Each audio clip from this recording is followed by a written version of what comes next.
Text message അല്ലെങ്കിൽ ഒരു call എങ്ങനെ 1 മണിക്കൂറിനുള്ളിൽ നമുക്ക് മാനിഫെസ്റ്റ് ചെയ്യാം എന്നതാണ്.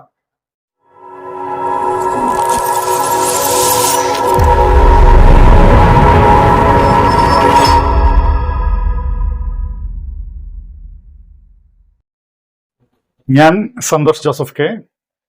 എൻ്റെ ചാനലിലേക്ക് നിങ്ങൾക്കെല്ലാവർക്കും സ്നേഹപൂർവ്വം സ്വാഗതം. നമ്മൾ കഴിഞ്ഞ എൻ്റെ ചാനലിൽ ഒരുപാട് എനർജി ബേസ് ചെയ്തിട്ടുള്ള ഒരുപാട് സബ്ജക്റ്റുകളാണ് കൈകാര്യം ചെയ്തത്. ഇപ്പോൾ ഈ റീസ്റ്റാർട്ട് വേളയിൽ നമ്മൾ കുറച്ചും കൂടി അഡ്വാൻസ് ആയിട്ടുള്ള കുറച്ചും കൂടി നിരീക്ഷണങ്ങളും പരീക്ഷണങ്ങളും ഒക്കെ ഞാൻ ചെയ്ത് അതിൽ നിന്ന് ഉരുത്തിരിഞ്ഞ ഒരുപാട് പുതിയ നോളജുകളും കാര്യങ്ങളൊക്കെ നിങ്ങൾക്ക് മുന്നിൽ ഷെയർ ചെയ്യുന്നതാണ്. ഇവിടെ ഇന്നത്തെ സബ്ജക്റ്റ് എന്താണെന്ന് വെച്ച് കഴിഞ്ഞാൽ ടെക്സ്റ്റ് മെസ്സേജ് അല്ലെങ്കിൽ ഒരു കോള് എങ്ങനെ 1 മണിക്കൂറിനുള്ളിൽ നമുക്ക് മാനിഫെസ്റ്റ് ചെയ്യാം എന്നതാണ്. ഇപ്പം നമ്മളെല്ലാവരും ചിലപ്പോൾ വളരെയധികം ദുഃഖിതരാണ്. നമ്മുടെ പ്രിയപ്പെട്ട ആരെങ്കിലും നമ്മളെ ഫേസ്ബുക്കിലോ അല്ല ഇൻസ്റ്റയിലോ വാട്സപ്പിലോ എല്ലാം ബ്ലോക്ക് ചെയ്ത് അവരവരുടെ ദേഷ്യം നമുക്ക് നേരെ കാണിക്കുമ്പോൾ ഞാൻ പലരെയും ജീവിതത്തിൽ കണ്ടിട്ടുണ്ട്. ഒരുപാട് വിഷമങ്ങളും വ്യസനങ്ങളും ദുഃഖങ്ങളിലൂടെയാണ് അവർ കടന്നു പോകുന്നത്. പലരും രാത്രി ഉറക്കം തന്നെ മാറ്റിവെച്ച് ഈ ചിന്തയിലിരുന്ന് ഒരുപാട് കഷ്ടപ്പെടുന്നത് ഞാൻ കണ്ടിട്ടുണ്ട്. അപ്പം അങ്ങനെയുള്ളവർക്ക് ഒരാശ്വാസകരമായിട്ടാണ് ഈ ഒരു ടെക്നിക്കുകൾ ഞാൻ അവതരിപ്പിക്കുന്നത്. അവരുടെ ദുഃഖങ്ങൾക്കൊക്കെ ഒരു മോചനം എന്ന രീതിയിൽ നമുക്ക് ഈ ടെക്നിക്ക് വളരെ കൃത്യമായിട്ട് ഉപയോഗിച്ചാൽ കൃത്യം 1 അവറിനുള്ളിൽ തന്നെ അവർ നിങ്ങളെ കോണ്ടാക്ട് ചെയ്യുന്നതായിരിക്കും. അപ്പോൾ നമുക്ക് ഉടൻ തന്നെ ആ ടെക്നിക്കിലേക്ക് എന്താണ് അതിൻ്റെ മെത്തേഡിലേക്ക് നമുക്ക് കടക്കാം. ഈ മെത്തേഡ് ബേസ് ചെയ്യുന്നത് നമ്മുടെ യൂണിവേഴ്സൽ മൈൻഡ്, അതുപോലെ നമ്മുടെ sub conscious mind plus energy എന്നതാണ്. എനർജി എന്നതാണ് നമ്മൾ ചിന്തിക്കുന്നതിനെക്കാട്ടും പവർഫുൾ ആയിട്ടുള്ള സാധനമാണ്. അതായത് സപ്പോസ് വളരെ സിമ്പിളായിട്ട് പറഞ്ഞൊരു കാറ് നമ്മൾ വാങ്ങി, അത് ബെൻസ് ആയാലും BMW ആയാലും ഏത് കാറായിക്കോട്ടെ വാങ്ങി, പക്ഷേ കാരണം എല്ലാ സിസ്റ്റവും ഉണ്ട്, പക്ഷേ പെട്രോൾ ഇല്ലെങ്കിൽ ഈ സാധനം ഓടില്ല എന്ന് പറഞ്ഞ പോലെ നമ്മൾ വിഷ്വലൈസേഷൻ ആയാലും അഫർമേഷൻ എന്തൊക്കെ ഉണ്ടെങ്കിലും ഈ എനർജി എന്ന സംഗതി അതിലില്ലെങ്കിൽ ഈ സാധനം വർക്ക് ചെയ്യില്ല. അതുകൊണ്ടാണ് എൻ്റെ എല്ലാ ടെക്നിക്കുകളിലും എനർജി ബേസ്ഡ് ആയിട്ടുള്ള ടെക്നിക്കും കാര്യങ്ങളാണ് ഞാൻ നിങ്ങളെ പരിശീലിപ്പിക്കാൻ പോകുന്നത്. ആദ്യം നമ്മൾ ശ്രദ്ധിക്കേണ്ട ഒരു കാര്യം എന്താണെന്ന് വെച്ച് കഴിഞ്ഞാൽ ബിലീഫാണ്. നമുക്ക് വിശ്വാസം ഉണ്ടെങ്കിൽ മാത്രമേ ഏതൊരു കാര്യവും നമുക്ക് ചെയ്യാൻ പറ്റുള്ളൂ. ഇപ്പോൾ ഒരു സയൻറ്റിസ്റ്റിൻ്റെ കാര്യമാണെങ്കിൽ സയൻറ്റിസ്റ്റിന് ഒരു ഡിസ്കവറിക്ക് വേണ്ടി ലാബോറട്ടറിയിൽ ടെസ്റ്റ് ചെയ്യുമ്പോൾ അദ്ദേഹത്തിന് അതിനോട് ഒരു വിശ്വാസമുണ്ട്, അത് ചെയ്യണം അല്ലെങ്കിൽ അത് നടക്കുമെന്ന വിശ്വാസമുള്ളതാണ്. അങ്ങനെ വിശ്വാസം ബേസ്ഡ് ആയിട്ടാണ് അവർ പ്രവർത്തിക്കുന്നതാണ്. രാവും പകലും ആ ഒരു പാഷനേറ്റ് ആയിട്ട് വർക്ക് ചെയ്യുന്നുണ്ട്. ഓരോ തരം ഡിവൈസുകളും ഓരോ തരം കണ്ടുപിടുത്തങ്ങളും ഈ സയൻറ്റിസ്റ്റുകൾ ചെയ്യുന്നത്. എന്ന് പറഞ്ഞ പോലെ ഈ ഒരു മെത്തേഡിൽ നമ്മൾ നമുക്ക് ഇൻവിസിബിൾ ആയിട്ടുള്ളൊരു ലോകമാണ്. ഇവിടെ മനസ്സും നമ്മളും നമ്മുടെ ബിലീഫും മാത്രമേ ഉള്ളതാണ്. അല്ലാതെ നമുക്ക് പ്രകൃതി എവിടെയാണ്, യൂണിവേഴ്സ് എവിടെയാണ്, എനർജി എവിടെയാണെന്നൊന്നും ചോദിച്ചാൽ അതിനൊന്നും നമുക്ക് ഉത്തരം പറയാൻ സാധിക്കുന്നതല്ല. പക്ഷെ ഇതൊക്കെ ഒരു എക്സ്പീരിയൻസ് ആണ്, ഒരു സബ്ജക്റ്റീവ് എക്സ്പീരിയൻസ് ആണ്, ഓരോ വ്യക്തിയുടെയും എക്സ്പീരിയൻസ് ആണ്. ആദ്യം ചെറിയ ചെറിയ കാര്യങ്ങളിലൂടെ നമ്മൾ പോകുമ്പോൾ നമുക്ക് അതിൽ വിശ്വാസം വരും, ശരിയാണല്ലോ ഇത് നടക്കുന്നുണ്ടല്ലോ. അങ്ങനെ നമ്മൾ സെൽഫ് ഡിസ്കവറിയാണ് ഇതൊക്കെ. അതുകൊണ്ട് ആദ്യം ചെയ്യുന്ന കാര്യത്തിനോട് പൂർണ്ണമായ വിശ്വാസം നിങ്ങൾക്ക് ഏവർക്കും ഉണ്ടാവും. അങ്ങനെ വിശ്വാസം ഉണ്ടെങ്കിൽ മാത്രമേ ഇത് ബേസിക്കലി നടക്കുകയുള്ളൂ. പിന്നെ ഇതിൻ്റെ അഡ്വാൻസ് സ്റ്റേജിലേക്ക് എത്തുമ്പോഴേക്കും നമുക്ക് വിശ്വാസമൊന്നും വേണ്ട. എനർജി കൊണ്ട് കളിക്കുന്ന ഒരുപാട് ഹൈ ലെവൽ ടെക്നിക്ക് ഉണ്ട്, പക്ഷെ അതിവിടെ നമ്മൾ റിവീൽ ചെയ്യുന്നില്ല. വിശ്വാസം ഓക്കെ, അത് നിങ്ങൾക്ക് എല്ലാവർക്കും ഉണ്ട് എന്ന് ഞാൻ വിശ്വസിക്കുന്നു. നെക്സ്റ്റ് എന്ന് വെച്ചാൽ കാംനെസ് ഓഫ് മൈൻഡ്. മനസ്സ് നല്ല ക്ലിയർ ആയിരിക്കണം. നമ്മൾ ചില ശുദ്ധ ജല തടാകത്തിലെല്ലാം പോകുമ്പോൾ നമ്മൾ കാണുന്നില്ലേ, നല്ല സ്ഫടികം പോലത്തെ വെള്ളം, ഒരു ചെറിയൊരു ഇളക്കം മാത്രമേ ഉണ്ടാവുള്ളൂ. അപ്പം നമ്മൾ അതിലേക്ക് നോക്കുമ്പോൾ നമുക്ക് എല്ലാ മീനുകളെയും കല്ലുകളെയും അങ്ങനെ ഒരുപാട് കാര്യങ്ങൾ വളരെ ക്ലിയറായിട്ട് കാണാനും നമുക്കത് സന്തോഷിക്കാനും നമുക്ക് സാധിക്കുന്നുണ്ട്. എന്ന് പറഞ്ഞാൽ ഒരു അഴുക്ക് വെള്ളം അല്ലെ ചളി വെള്ളം ചതുപ്പ് അതിലെല്ലാം പോകുമ്പോൾ വെറും വൃത്തികേട് നമുക്കൊന്നും കാണാൻ പോലും സാധിക്കില്ല. ആ ദുർഗന്ധവും മറ്റും ആണ് നമ്മൾ എത്രയും പെട്ടെന്ന് അവിടെ നിന്ന് ഓടി ഒളിക്കുക ചെയ്യുക. എന്ന് പറഞ്ഞ പോലെ നമ്മൾ ഇതൊക്കെ ചെയ്യുന്നത് മനസ്സിൻ്റെ ഒരു ശക്തി കൊണ്ടാണ്. അപ്പം നമ്മളെന്ത് ചെയ്യണം, മനസ്സ് കാമാക്കി വെച്ചേ പറ്റും. അപ്പോൾ നിങ്ങൾ ഓരോരുത്തരും ആദ്യം ശ്രദ്ധിക്കേണ്ട മനസ്സിനെ എങ്ങനെ കാമാക്കാം. അതിനുള്ള ഫസ്റ്റ് ടെക്നിക്ക് എന്ന് വെച്ചാൽ ബ്രീത്തിങ് ആണ്. ശ്വാസം മെല്ലെ എടുക്കുക, ശ്വാസം കുറച്ച് ടൈം ഹോൾഡ് ചെയ്യുക, ശ്വാസം വിടുക, പിന്നെയും കുറച്ച് ടൈം അതുപോലെ വെക്കുക. ഇത്രയേ ഉള്ളൂ. സിമ്പിളാണ്. 4 ഫോൾഡ് ടെക്നിക്ക് എന്ന് പറഞ്ഞിട്ട് മെത്തേഡാണിത്. അതായത് 4 എണ്ണുന്ന സമയം കൊണ്ട് ശ്വാസം മെല്ലെ മൂക്കിലൂടെ എടുക്കുക, 4 എണ്ണുന്ന സമയം നമ്മൾ ഹോൾഡ് ചെയ്യുക, നമ്മൾ അവിടെ തന്നെ ശ്വാസം പിടിക്കുക, പിന്നെ 4 നമ്പർ എണ്ണുന്നതിനൊക്കെ ശ്വാസം മെല്ലനെ പുറത്തേക്ക് വിടുക, പിന്നെ ഒരു 4 സമയം വിട്ട ശേഷം നമ്മൾ അതുപോലെ പിടിക്കുക. അങ്ങനെ ഈ സംഗതി ഒരു 6 ടൈംസ് അല്ലെങ്കിൽ 7 ടൈംസ് ചെയ്താൽ മതി. അപ്പോഴേക്കും നമ്മൾ ഓട്ടോമാറ്റിക്കായിട്ട് ആ ബ്രത്ത് കൺട്രോൾ ആകുമ്പോൾ തന്നെ നമ്മൾ മൈൻഡ് ഒന്ന് കൺട്രോൾ ആവും. മൈൻഡിൻ്റെ അനാവശ്യമായ നമ്മുടെ മനസ്സിലൂടെ പോകുന്ന ഒരുപാട് ചിന്തകൾ അപ്പം ബ്ലോക്ക് ആവും. പ്രത്യേകിച്ച് നമ്മൾ ഹോൾഡ് ചെയ്യുന്ന ടൈം എല്ലാ ചിന്ത എന്തെങ്കിലും ഒരു ടെൻഷൻ ഉണ്ടാകുമ്പോൾ ശ്വാസം ഒന്ന് പിടിച്ചു വെച്ച് നോക്കിയിട്ട് നമുക്ക് ആ പ്രശ്നങ്ങൾ, ആ പ്രോബ്ലങ്ങൾ അപ്പം വാനിഷ് ചെയ്യുന്നത് അപ്രത്യക്ഷമാണ്. നമുക്ക് എക്സ്പീരിയൻസ് ചെയ്യാവുന്ന കാര്യം മാത്രമേ ഉള്ളൂ. അപ്പോൾ ഇനി രണ്ടാമത്തെ ടെക്നിക്കിനെ കുറിച്ച് നമുക്ക് പറയാം.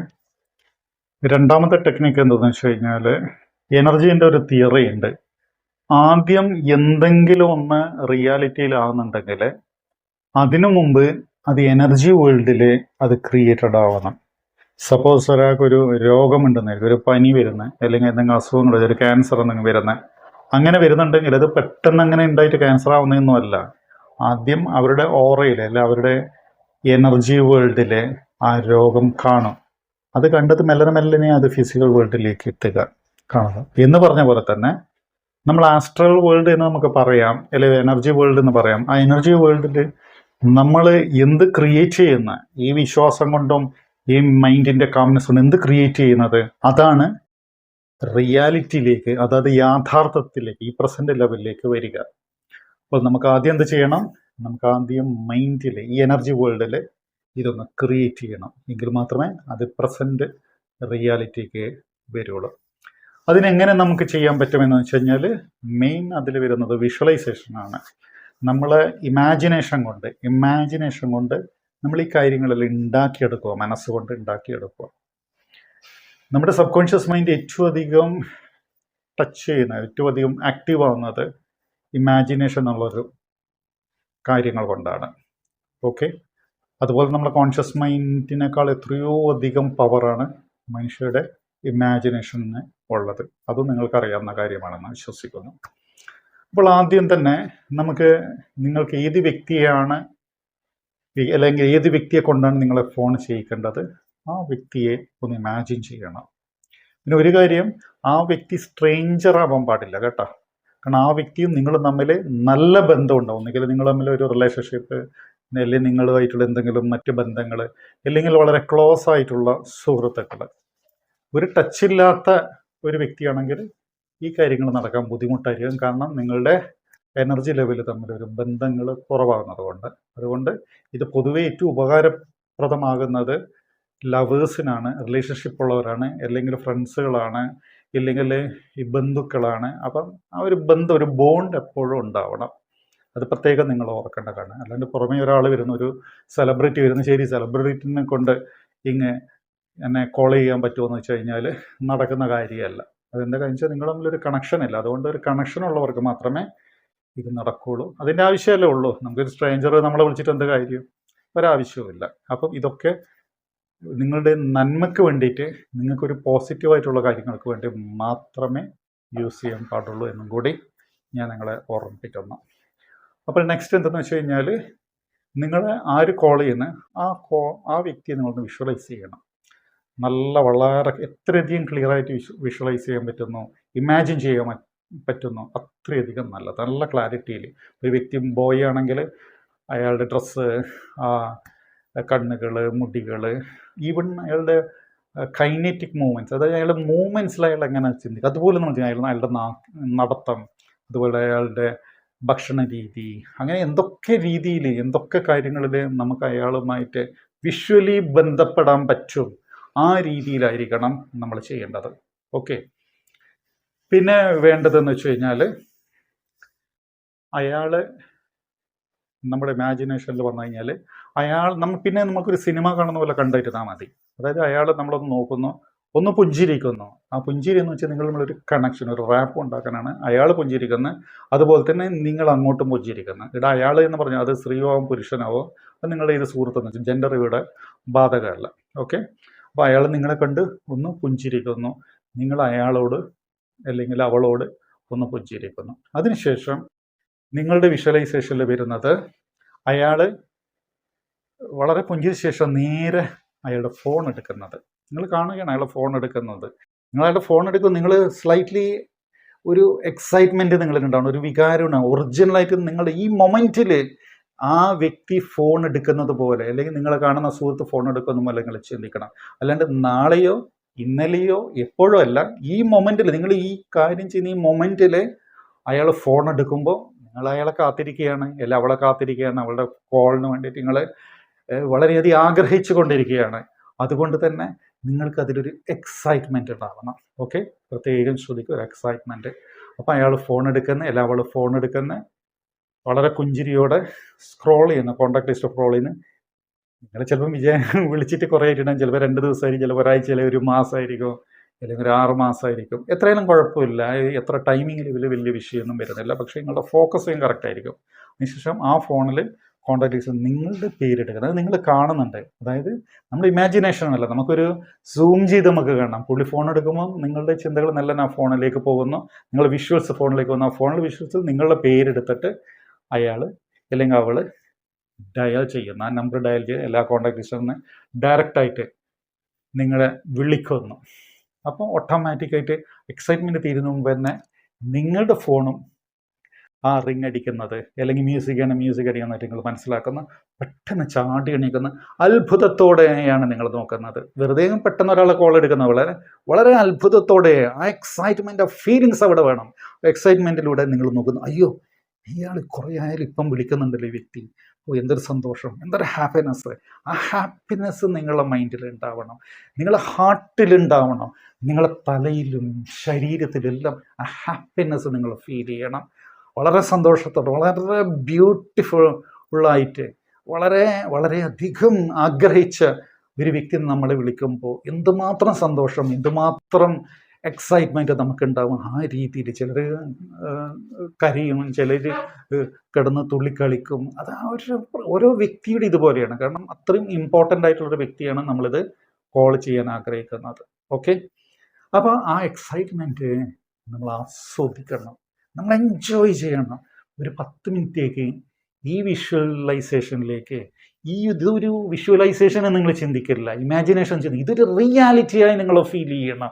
അത്രയും ബ്യൂട്ടിഫുള്ളായി നിങ്ങളത് എൻജോയ് ചെയ്യണം.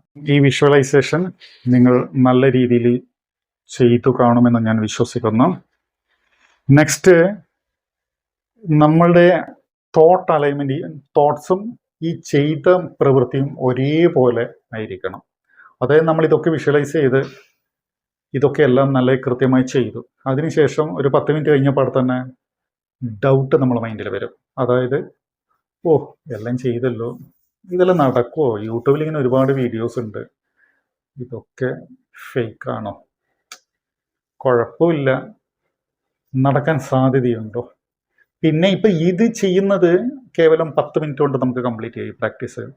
അപ്പോൾ 24 ഹവറിൽ ആ 10 മിനിറ്റ് കഴിഞ്ഞാലുള്ള ബാക്കി സമയം നിങ്ങളൊക്കെ എന്ത് ചെയ്യും? ഇത് അധികവും ആദ്യത്തെ കുറച്ച് ടൈം കഴിഞ്ഞാൽ തന്നെ മൈൻഡ് നെഗറ്റീവ് ആകും, പൊതുവേ അങ്ങനെയാണ്. അപ്പോൾ ഇവിടെ നെഗറ്റീവായിട്ട് ഒരു ചിന്തയും ഒരു 48 ഹവേഴ്സിലേക്ക് ഉണ്ടാവാനേ പാടില്ല. അതായത് നിങ്ങളിതൊക്കെ ചെയ്ത ശേഷം പിന്നീട് ഇത് കംപ്ലീറ്റ് അങ്ങ് മറന്നേക്കുക. ഒന്നെങ്കിൽ നിങ്ങൾ മറ്റേ പ്രവൃത്തിയിലേക്ക് നീങ്ങുക, ഇവർ ചെയ്ത കാര്യം പോലും നിങ്ങൾ ഓർമ്മിക്കാൻ പാടില്ല. അല്ലെങ്കിൽ നിങ്ങളുടെ മൈൻഡും നിങ്ങളുടെ പ്രവൃത്തിയും തമ്മിൽ കറക്റ്റ് അലൈൻമെൻറ്റിലായിരിക്കണം. അതായത് നിങ്ങൾ എന്തെന്നാണ് വിശ്വസിച്ച് ചെയ്തത് അതിൽ നിങ്ങൾക്ക് പൂർണ്ണമായ വിശ്വാസം തുടർന്നുള്ള സമയങ്ങളിലും പൂർണ്ണമായിട്ട് ഉണ്ടാവേണ്ട ഒരാവശ്യമുണ്ട്. അതേസമയം 10 മിനിറ്റ് ഈ പ്രോഗ്രാം ചെയ്ത് പിന്നെയുള്ള ബാക്കിയുള്ള മണിക്കൂർ മൊത്തം ഇതിനെക്കുറിച്ച് നെഗറ്റീവായിട്ടുള്ള കാര്യങ്ങളാണ് മനസ്സിൽ വന്നിട്ടുണ്ടെങ്കിൽ ഈ കാര്യങ്ങൾ വർക്കാവില്ല. കാരണം എന്ന് വെച്ച് കഴിഞ്ഞാൽ നമ്മുടെ 10 മിനിറ്റും മറ്റ് അവേഴ്സും തമ്മിലൊന്ന് ആ ഡിഫറൻസ് നോക്കിയാട്ടെ. ഓക്കെ, അപ്പം ഇത് ചെയ്ത് കഴിഞ്ഞാൽ ഒന്നുകിൽ ഏറ്റവും ബെസ്റ്റ് നമ്മൾ മറ്റെന്തെങ്കിലും ചിന്തയിലേക്കോ അല്ലെങ്കിൽ മറ്റെന്തെങ്കിലും പ്രവൃത്തിയിലേക്കോ പെട്ടെന്ന് തന്നെ മാറുക. ഒന്നുകിൽ ഇങ്ങനെ ക്ലാപ്പെല്ലാം ചെയ്യാം. ക്ലാപ്പ് ചെയ്ത് കഴിയുമ്പോഴേക്കും നമുക്ക് കുറച്ച് നമ്മൾ ഈ ഒരു പ്രവൃത്തിയിൽ നിന്ന് നമ്മൾ ഡിസ്കണക്റ്റഡ് ആവും. പിന്നീട് നമ്മൾ ബാക്കി എന്തൊക്കെ വർക്കുള്ള അതങ്ങ് ചെയ്തേക്കുക. ഓക്കെ. അപ്പം ഇത്തരം ഈ 2 കാര്യങ്ങൾ, ഈ ഒരു മെൻ്റൽ വിശ്വാസം, അതുപോലെ എനർജി, അതുപോലെ ഈ വിഷ്വലൈസേഷനിൽ എങ്ങനെ എനർജി വരുന്നു നിങ്ങൾക്കൊരു സംശയം ഉണ്ടാകും. അത് പറഞ്ഞു, ഈ ഫീലിങ്സ് എന്ന് വെച്ചാൽ ഒരു എനർജിയാണ്. അത് നമ്മളൊരു പോസിറ്റീവ് ഫീലിങ്സ് ആണ് ഇതിൽ നമ്മൾ കൊടുക്കുന്നത്. അപ്പം ഇവിടെ വർക്ക് ചെയ്യുന്നത് എനർജി തന്നെയാണ്. ഈ എനർജി മെല്ലനെ ഇത് അൺകോൺഷ്യസ് ലെവലുള്ള ഒരു കണക്ഷനാണ്. അപ്പം നമ്മുടെ ഒരുപാട് തിയറികൾ വരുന്നുണ്ട്. കാരണം എല്ലാവിധ ജീവജാലങ്ങളും തമ്മിൽ ഒരു കണക്ടിവിറ്റി ഉണ്ട് എന്ന്. അപ്പം ഞാൻ പറഞ്ഞല്ലോ, നമ്മുടെ വീഡിയോസിൽ അധികം തിയറിയും മറ്റു കാര്യങ്ങളൊന്നും ഞാൻ പറയുന്നില്ല.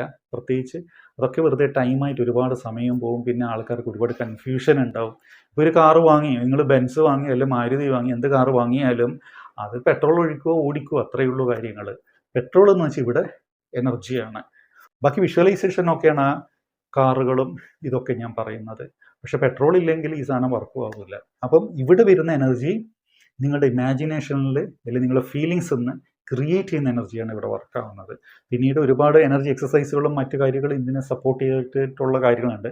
അത് പിന്നീടുള്ള വീഡിയോസിലോ അല്ലെങ്കിൽ മറ്റ് കാര്യങ്ങളിലൂടെ ഞാൻ എക്സ്പ്ലെയിൻ ചെയ്തുതരാം. നമ്മുടെ പ്രാക്ടീസ് ഇവിടെ തൽക്കാലം അവസാനിപ്പിച്ചു കഴിഞ്ഞു. ഇനി ശ്രദ്ധിക്കേണ്ട ഒരു കാര്യം എന്ന് വെച്ച് കഴിഞ്ഞാൽ, ഇത് കൃത്യമായി കറക്റ്റ് ഫീലിങ്ങോടെ കറക്റ്റ് മൈൻഡ് ആൻഡ് എനർജി അലൈൻമെൻറ്റോടെ ചെയ്തിട്ടുണ്ടെങ്കിൽ കൃത്യം 1 ഹവറിനുള്ളിൽ തന്നെ ഈ കാര്യം മാനിഫെസ്റ്റഡ് ആവും. ആ വ്യക്തി നിങ്ങളെ വിളിച്ചിരിക്കും. ഇത് നോർമലായിട്ടുള്ള ആൾക്കാരുടെ കാര്യമാണ് പറയുന്നത്. പക്ഷേ ചിലർ ഭയങ്കര ഇടി കൂടിയിട്ടെല്ലാം നിന്നെ വിളിക്കൂല, അതില്ല എന്ന് പറയുന്ന ചില ബ്ലോക്ക് ചെയ്യുന്ന ആൾക്കാരൊക്കെ ഉണ്ട്. അവർ ഈ നിങ്ങളുടെ മെസ്സേജസ് അവരുടെ അൺകോൺഷ്യസ് മൈൻഡിൽ എത്തുമെങ്കിലും അവരത് മനസ്സിലാക്കി അതവർ മാക്സിമം റെസിസ്റ്റൻസ് അവർ ക്രിയേറ്റ് ചെയ്യും. അതായത് എന്ത് വന്നാലും ഞാൻ വിളിക്കില്ല. ചിലരുണ്ട് പാടുന്ന ഹാർഡ് കോർ ആയിട്ടുള്ള വ്യക്തികളുണ്ട്.